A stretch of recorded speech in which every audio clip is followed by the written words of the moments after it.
Since October, birds from countries like Russia and China have been flocking to Penang and can be seen feeding at the mangrove area in Gurney Drive.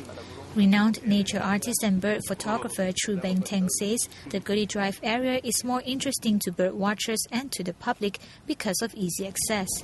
He says egrets like the ones spotted along Gurney Drive are actually quite common, and perhaps more have been spotted recently because it's the peak of the migratory season for birds from the northern hemisphere.